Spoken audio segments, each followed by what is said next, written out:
बिस्मिल्लाहिर्रहमानिर्रहीम। अस्सलाम वालेकुम नाज़रीन, आपको सबसे पहले इमरान खान साहब के केसेस के हवाले से अपडेट करते हैं। इस वक्त जब मैं आपसे मुखातिब हूँ, इमरान खान साहब senior advocate Supreme Court of Pakistan Sardar Latif Khosa के घर से वापस ज़मान पाक लाहौर के लिए रवाना हो चुके हुए हैं। और लतीफ़ खोसा साहब से जो उनकी मुलाकात हुई है उसके दो मकासद थे। पहला तो ये कि जो लतीफ़ खोसा साहब के घर पर फायरिंग का इंसिडेंट हुआ था जिसमें उनका एक मुलाजिम भी ज़ख्मी हुआ, ख़बर आई थी कि टांग पे गोली लगी है, उस हवाले से इमरान खान साहब ने इज़हार यकजहती किया। नंबर दो ये कि इमरान खान साहब के ऊपर कोयटा में जो एक कत्ल का मुकदमा दर्ज हुआ, जो एक इंसिडेंट हुआ था जिसमें वकील साहब की मौत वाक़या हुई थी, उनका कत्ल हुआ था, जिसके फ़ौरन बाद फिर अता ताड़र की तरफ से एक प्रेस कॉन्फ्रेंस की गई और उसमें अता ताड़र ने कहा कि ये इमरान खान ने करवाया और इमरान खान ज़िम्मेदार है और वो बेल भी नहीं ले सकेंगे। और मैंने तब भी कहा था और मैं अब भी कहता हूँ कि किसी भी केस में जब कोई भी शख्स इस तरह से वर्डिक्ट सुना दे और सियासत खेले उस केस के मेरिट्स पे इन्वेस्टिगेशन किए बगैर और फेयर ट्रायल के बगैर, तो ये इंसाफ का कत्ल है। और ये घर वालों के साथ जो मकतूल है उसके साथ बहुत बड़ी ज़्यादती है, क्योंकि जब आप सियासी बुनियादों के ऊपर किसी केस के मेरिट्स को इस तरह से डिस्ट्रॉय कर देते हैं, तबाह बर्बाद कर देते हैं और अपनी सियासत चमकाने की कोशिश करते हैं किसी केस के ऊपर, तो असल में तो जो असल कातिल होते हैं उनका फ़ायदा होता है। और इस केस में जब इमरान खान को नामज़द किया गया और बाद में लतीफ़ खोसा साहब के स्टेटमेंट्स वगैरह आए कि उन्हें बहुत ज़्यादा वकला के फ़ोन आए कोयटा से, जिसमें उन्होंने कहा कि ये तो ख़ानदानी दुश्मनी का शाखसाना था। और उसके बाद इमरान खान साहब ने भी अपनी मीडिया टॉक में मुख्तलिफ़ बातें बताईं, जो कि उनका मौक़िफ़ था कि जी वो जो मकतूल थे उनके बेटे को किस तरह से बिठा लिया गया था। और उसके बाद इमरान खान साहब को नॉमिनेट किया गया और एक वीडियो भी है उनके घर वालों की तरफ से जिसमें वो कह रहे हैं कि ख़ानदानी दुश्मनी, तो जो कुछ भी था। बहरहाल ख़बर ये है इस मुलाकात में जो सरदार लतीफ़ खोसा के घर में इस्लामाबाद में इमरान खान साहब ने की है अपने केसेस से फ़ारिग होने के बाद, वो ये है कि वो कोयटा में कत्ल केस जो है उसमें खोसा साहब इमरान खान साहब को रिप्रेजेंट करेंगे और वो केस इमरान खान के बिहाफ पर लड़ेंगे। अच्छा, हैविंग सेड दैट, अब मैं आपको बता दूं कि आज के जो केसेस थे इमरान खान साहब के इस्लामाबाद में, वो तो बहुत ही अच्छा दिन उनके लिए रहा है। एक तो ये सबसे पहली बात कि 5 केसेस में उनकी प्री रेस्ट बिल्स कंफर्म हो गई हैं और बाकी तकरीबन 11 केसेस में उनको अबूरी ज़मानतें मज़ीद मिली हैं, वो एक्सटेंड हुई हैं या मिली हैं 11 केसेस में। यानी कि कुल मिला के आज इमरान खान साहब के 16 केसेस ज़मानतों के लगे हुए थे। अच्छा, अब एक चीज़ जो बहुत इम्पॉर्टेंट है, जो आप लोगों से शेयर करना या समझाना या उसके ऊपर अपनी राय देना बड़ा इंपॉर्टेंट है, वो ये जो 5 केसेस जिसमें प्री रेस्ट बेल कंफर्म हुई है, इसका मतलब क्या है। पहले मैं आपको बता दूं कि वो केसेस कौन से थे। नंबर 1 केस था इस्लामाबाद हाई कोर्ट पर हमले का, फिर 2 जुडिशल कॉम्प्लेक्स पर हमले के केसेस थे, फिर एक थाना संजानी इलेक्शन कमीशन ऑफ पाकिस्तान के ऊपर हमले का जिसके वो मुद्दई मोहसिन शाहनवाज रांझा थे और उन्होंने कहा था कि जी हमला कर दिया, और वो केस था। उसके बाद फिर एक थाना गोलड़ा का केस था। ये जो 5 केसेस थे, इनमें आज इमरान खान साहब की जो प्री अरेस्ट बेल ऑलरेडी उन्हें कबलस गिरफ्तारी ज़मानत मिली हुई थी वो कन्फर्म हो गई है। इसका मतलब क्या है? इसका मतलब ये है कि अदालत ने जब इन केसेस की तफ्तीश देखी और तफ्तीशी अफसर को बुलाया और उसको सुना और केस का रिकॉर्ड देखा और ज़िमनियाँ पढ़ी, जो कि ज़िमनी होती है जो कि तफ्तीशी अफसर लिखता है, अपनी इन्वेस्टिगेशन रिपोर्ट बनाता है हर दिन की, वो ज़िमनी नंबर 1, ज़िमनी नंबर 2, तो वो जो हर दिन इन्वेस्टिगेट करके अपनी रिपोर्ट लिख रहा होता है उसको ज़िमनियाँ बोलते हैं।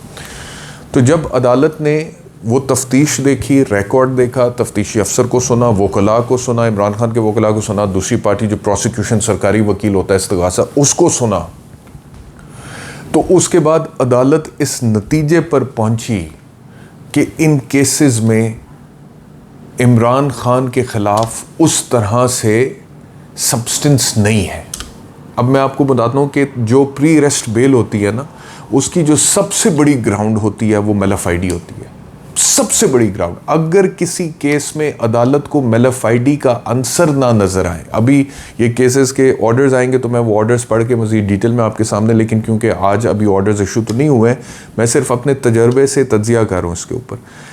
प्री अरेस्ट बेल जो होती है उसमें सबसे बड़ी ग्राउंड होती है मुलजिम की प्री अरेस्ट बेल कंफर्म होने की कि जो FIR दर्ज हुई है उसमें मेलाफाइडी यानी कि बदनीयती अदालत को नज़र आ गई है, on the face of the record, on the surface of the record, on the face of it, बादियुन नज़र नहीं, प्राइमा फेशा है। तो जब अदालत को किसी भी केस में बदनीयती का आंसर नज़र आ जाए तो उसके बाद फिर अदालत प्री अरेस्ट बेल को एक्स्ट्रा ऑर्डिनरी रिलीफ कहते हुए ग्रांट कर देती है। यानी कि ये एक एक्स्ट्रा ऑर्डिनरी रिलीफ है, ये आमतौर पर नहीं दिया जाता। अगर ज़रा सा भी अदालत को शायबा हो that there is evidence available on record that connects the accused with the commission of the offense, यानी कि ये बादियुन नज़र में सबूत मौजूद है कि इस शख्स का इस केस में जो इल्ज़ामात है उससे ताल्लुक़ है, तो फिर अदालत प्री अरेस्ट बेल नहीं देती। ये प्री अरेस्ट बेल सिर्फ उस सूरत में मिलती है जब अदालत सबसे पहले इस नुक्ते पर कन्विंस्ड होती है कि इस केस में तो मेलाफाइडी है, इसमें तो बदनीयती है, ये कैसे इसको इसके अंदर नामजद कर दिया। ये जिन्होंने नामजद किया है उनकी जो वो है उनका जो एविडेंस है या जो कुछ भी केस में है उसके अंदर हमें कोई कन्विंसिंग सब्सटेंस नज़र नहीं आ रहा, उसमें कोई सॉलिड प्रूफ्स नहीं है, कोई एविडेंस नहीं है। और सबसे बढ़कर ये कि मेलाफाइडी है, बदनीयती है। तो जब बदनीयती का आंसर किसी भी केस के अंदर अदालत को नज़र आ जाए तो फिर अदालत प्री अरेस्ट बेल यानी कि कब्ल गिरफ्तारी ज़मानतों को कंफर्म कर देती है। तो आज इमरान खान साहब को ये बहुत बड़ा रिलीफ मिला है। और जब से उनके केसेस चल रहे हैं, ख़ास तौर पे पिछले कोई 1-1.5 माह से, उसके बाद से मेरे ख्याल में, और उसके बाद से तो सर्टनली ये सबसे बड़ा अदालती रिलीफ मिला आज इमरान खान साहब को। एक तो वो रिलीफ था जो उनकी गिरफ्तारी गैर कानूनी करार दे दी थी सुप्रीम कोर्ट ने, और उसके बाद वो रिहा हुए थे। और उसके बाद ये कि 5 केसेस में अब आप ये देखें कि इस्लामाबाद हाई कोर्ट हमला केस बना दिया इमरान खान के ऊपर, जुडिशल कॉम्प्लेक्स हमला केसेस 2 बने, संजानी थाना संजानी इलेक्शन कमीशन ऑफ पाकिस्तान के दफ्तर में वो जो प्रोटेस्ट हुआ था उसका केस जो है वो इमरान खान के ऊपर बना दिया, थाना गोलड़ा में एक केस बनाया इमरान खान। तो अदालत ने आज जो प्री अरेस्ट बेल कंफर्म कर दिया है, तो एक तरह से अदालत ने प्राइमा फेशाए बादी नज़र में कहा है कि इन केसेस में अदालत को बदनीयती नज़र आ रही। तो इन 5 केसेस में आज प्री अरेस्ट बेल का कंफर्म होना इमरान खान साहब के लिए बहुत बड़ी लीगल और मॉरल विक्ट्री है। दोनों है। लीगल विक्ट्री तो इन 5 केसेस की हद तक है, लेकिन जो मॉरल विक्ट्री है वो मेरे ख्याल में बाकी केसेस की हद तक भी जाती है, क्योंकि ये बड़े 5 अहम केसेस थे और उसमें उनकी ज़मानत कंफर्म हो गई है अदालत की तरफ से। अच्छा जी, अब आगे अगर मैं चलूँ तो पंजाब की जो निगरान हुकूमत है, केयर टेकर सेटअप है, उन्होंने बजट दे दिया पंजाब का और उन्होंने ऐलान किया, आमिर मीर जो इंफॉर्मेशन मिनिस्टर हैं पंजाब के, उन्होंने कहा कि सरकारी मुलाजमीन की तनख्वाहों में 30% इजाफे का फ़ैसला हुआ है। फिर उन्होंने कहा कि पेंशन में 5% इजाफे का फ़ैसला हुआ है। बड़ी मेहरबानी कि तनख्वाहों में इजाफे का फ़ैसला हुआ है। एक तो 30% सरकारी मुलाजमीन की तनख्वाहों में और दूसरा पेंशन वाले जो है उनकी पेंशन में 5% इजाफे का। लेकिन मेरा एक बुनियादी सवाल है, और वो बुनियादी सवाल ये है कि किस कानूनी बुनियाद पे आप बजट दे रहे हैं? ये बजट तो मतलब कि आप कैसे दे रहे हैं? आप तो केयर टेकर सेटअप है और आप ये तनख्वाहों में इजाफा ये कैसे आप ऐलान करें? आपके पास तो मैंडेट ही नहीं है। अगर कोई आइन है इस मुल्क में, अगर कोई कानून है, अगर कोई इलेक्शंस एक्ट 2017 है, तो उसकी बुनियाद पे केयर टेकर हुकूमत जो है वो तो 90 दिन के लिए आती है, इलेक्शन करवाने के लिए आती है, इलेक्शन करवाती है, घर जाती है, और वो 90 दिन के अंदर भी वो पोस्टिंग ट्रांसफ़र भी इलेक्शन कमीशन ऑफ पाकिस्तान से पूछे बगैर नहीं कर सकती है। कोई डेवलपमेंट फ़ंड्स का ऐलान नहीं कर सकती है, कोई नई स्कीमों का ऐलान नहीं कर सकती है। ऑन गोइंग बहुत सारे काम रुक जाते होते हैं केयर टेकर सेटअप्स में, ठीक है। तो ये बजट भी दे रहे हैं और उस बजट में सरकारी मुलाजमीन की तनख्वाहों में इजाफे का ऐलान भी कर रहे हैं, और ये एक अलग बात है कि कल को ये होगा या नहीं होगा और कहाँ से पैसा आएगा, ये एक अलग बहस है, उस पर अभी मैं नहीं जा रहा। लेकिन अभी फ़िलहाल जो लॉलीपॉप दिया जा रहा है अवाम को, मैं तो सिर्फ ये सवाल पूछ रहा हूँ कि हजूर मुझे सिर्फ इतना बता दें कि किस कानूनी आइनी बुनियाद पर ये निगरान हुकूमत ये प्रेस कॉन्फ्रेंसेस कर रही है, ये इंफॉर्मेशन मिनिस्टर साहब ये प्रेस कॉन्फ्रेंस कर रहे हैं और तनख्वाहों में इजाफे का ऐलान करें, because the as per the constitution and law of the country, law of the land, जो निगरान सेटअप है, जो केयर टेकर सेटअप है, उसके पास तो कानूनी तौर पर यह इख्तियार हासिल है ही नहीं। वो तो ये कर ही नहीं सकता। वो तो 90 दिन में उन्होंने घर जाना था, लेकिन वो बैठे हैं, वो फैसले भी कर रहे हैं, वो सूबा भी चला रहे हैं, वो बजट भी प्रेजेंट कर रहे हैं, और वो अपने डोमेन से बिल्कुल बाहर जाके, जो उनका कानूनी एक डोमेन है, आईनी एक डोमेन है, उससे बाहर जाके सब कुछ कर रहे हैं। And the sad part is के कोई पूछने वाला ही नहीं है, कोई नोटिस ही नहीं ले रहा, कोई नोटिस ले सकता ही नहीं है शायद। सुप्रीम कोर्ट भी खामोश है इसके ऊपर, कोई आज खुद नोटिस नहीं है, कोई उस तरह से। बहरहाल क्या क्या कहा जा सकता है। अच्छा, इसको अब इस सिचुएशन को मिसाल के तौर पे अब इसको लिंक करें आप, जो वाक़या बड़ा अफसोसनाक हुआ, तारकीन वतन पाकिस्तानी तकरीबन 300 से ऊपर 310 इंटरनेशनल मीडिया कोर्ट कह रहा है कि उस कश्ती के अंदर टोटल जो अफराद सवार थे, जो कश्ती डूबी है लिबिया से इटली जाते हुए, उसके अंदर जो तारकीन वतन पाकिस्तानी सवार थे वो 310 थे और टोटल 750 के करीब थे। और 310 पाकिस्तानियों में से 298 के हवाले से खबर आ चुकी है कि उनकी मौत वाक़या हो चुकी है, वो डूब कर उनकी मौत वाक़या हो चुकी है। आज़ाद कश्मीर से तकरीबन 135 लोग इसके अंदर सवार थे और बताया ये जा रहा है रिपोर्टेडली एलिजिडली कि कश्ती के हालात इतने ख़राब थे कि पीने का साफ़ पानी भी मुयस्सर नहीं था और कश्ती डूबने से पहले 6 लोग ऑलरेडी प्यास की वजह से मर चुके थे। और जो पाकिस्तानी हैं उनको कश्ती के निचले वाले हिस्से में जगह मिली थी और वहाँ पर उनका मूवमेंट जो है वो भी बड़ी रिस्ट्रिक्टेड थी और बहुत मुश्किल हालात में वो सफ़र कर रहे थे। और फिर जो कुछ भी हुआ वो सारी ख़बरें आप ऑलरेडी मीडिया के ऊपर देख चुके हैं।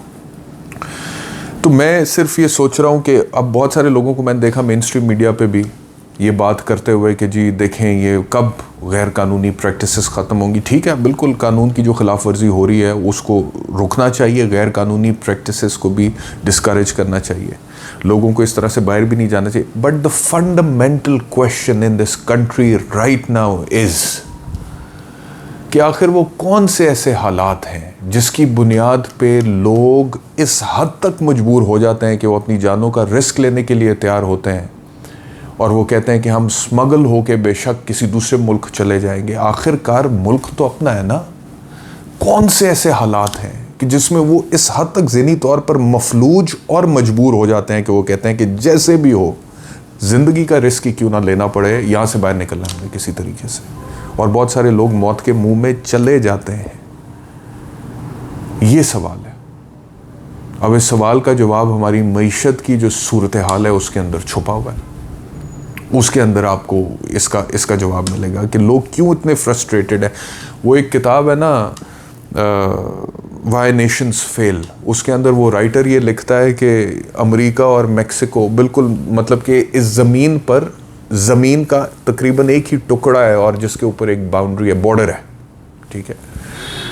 अब इस साइड पर उसी ज़मीन का वही टुकड़ा है और उसके साइड पर मेक्सिको और इस साइड पर अमेरिका, और जिस साइड पर अमेरिका है क्योंकि वहाँ पर एक सिस्टम है और मेरिटोक्रेसी है और इदारे हैं और इंसानी हकूक़ हैं और इसी वजह से इकॉनमी वहाँ पर फ्लरिश करती है, तो वहाँ पे हालात बिल्कुल मुख्तलिफ हैं। और उसी ज़मीन पर जो दूसरा टुकड़ा बॉर्डर के उस पार मेक्सिको है, क्योंकि वहाँ पे करप्शन है सिस्टम में, मेरिटोक्रेसी का कत्ल है, वहाँ पे इदारे नहीं है मजबूत और इसीलिए वहाँ पर मईशत मजबूत नहीं है, तो वहाँ पे बिल्कुल ही सिचुएशन बदहाल है।